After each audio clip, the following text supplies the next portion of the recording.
I wanted to take a more blues approach to my music, and it came about. Larry Carlton invited me to go with him on a small tour, and and Larry said, "I want to do blues. I want it to be like a blues group." And he said, "Why don't you pick out some blues songs?" And the first one I thought of was an old song of Ray Charles that I used to perform when I was very young. Called "It's Funny, But I Still Love You," and and that fit like a glove with Larry and I. We really had a lot of fun doing that. And then Larry said, you should do a blues album. And I liked the whole concept of being an uninhibited approach to just performing, which is kind of what we all did when we were kids. And so I thought, well, I'll just pick out some of the older songs that I covered when I was very young, and I found a few of them that worked for the project. I eliminated a lot of them because I started being inspired and doing a lot of writing, and the approach that I took wasn't so much in the past. I've done albums, and I get as good a session players as I can possibly find, and I've worked with a lot of great players, and there's a lot of them still available.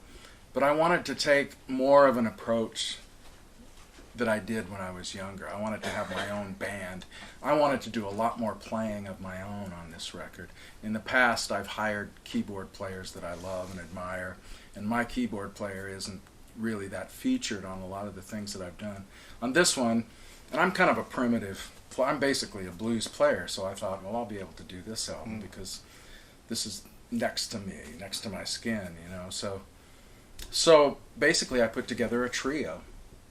It was a drummer, my old friend Rick Chudikoff, producer and bass player, and a guy named Jack White, who just happened to have a house in Leaper's Fork with a Neve console in his music room, and he had his drum kit set up there.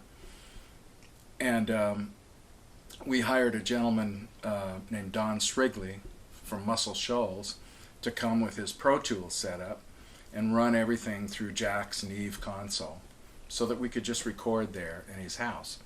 And it was like a garage band, basically. It was like the bands we used to get together and rehearse. It wasn't like session players where everybody's in their top form on the first take and they play with all the passion. This actually got better. The tighter we got, the better we got, like a fine-tuned club band or rock band. And that's the way we recorded the whole album as a trio, and all the rhythm tracking. And Larry, who worked so much, came in later. He didn't have an opportunity to do a lot of playing with us while we tracked, but he came in and did a lot of guitar work. And for all intents and purposes, Larry was a member of the band because he understood what we were doing. And that's basically how the album came about, of Into Something Blue. And I don't think I've ever done anything quite like it in the past, and I'm still enjoying the afterglow of having done a new album. And I think everybody will like it. I think I'd like to take a more pop approach to a new album, and I'm really into there. And there was a lot of it on my Warner Brothers album, the Bill LaBounty album, of that Bernard Purdie kind of drum feel inside shuffle, and I love to write in that bucket the bucket the picket the bucket the bucket the and that, and then put melodies into that.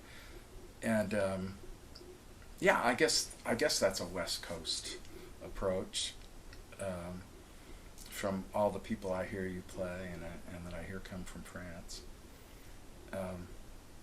I haven't formulated a new record in my mind, but I do have a lot of. I've got some starts and I've got a lot of melodies that I'm kicking around.